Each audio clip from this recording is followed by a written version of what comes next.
Also, right now, the Department of Education is on the chopping block, with President Trump seemingly ready to sign an executive order to shut down that agency. So on Thursday, the president reiterated that he wants states to run schools, not Washington. And new Education Secretary Linda McMahon signaling that she is ready to do just that and also put herself out of a job. NewsNation's Elizabeth Pran is looking into what this means for your kids. Elizabeth, where would schools even go from here, you think? Yeah, Markie, that's such an important question. A lot of parents are waking up sort of looking at D.C. as the sun comes up. Will the president make a decision to sign an executive order? And what are going to be the nuances inside of that executive order? It depends on where you live and essentially what your state is planning to do to backfill what could be diminishing coffers. About 80% of school-age kids are in public school. So that includes rural, that includes urban areas. It includes more than 49 million K through 12.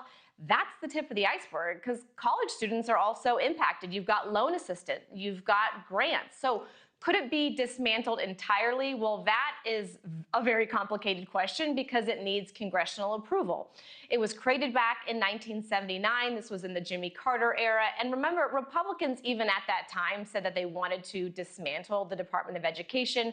We heard this from Mitt Romney. We heard this from Speaker of the House at the time, Newt Gingrich. They wanted it in the hands of the states. So what does it do essentially? You've got Title I, you've got anti-discrimination, you've got assistance for low-income students. That includes free lunches. You've got the very popular IDEA program.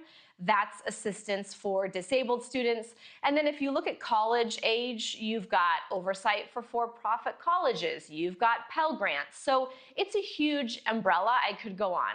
As I mentioned, dismantling the Department of Education is very, very complicated. Could there be an overhaul? Could there be gutting and cutting? Could there be funds, let's say for disabled students, shifted to the Department of Health and Human Services? Markie, that's all on the table. All eyes are on the White House to see how they're going to proceed forward with this. Yeah, we'll wait to see. And also, Elizabeth, what will the practical effects be on the ground level? And will states fill that gap? And can they fill the gap if they have to?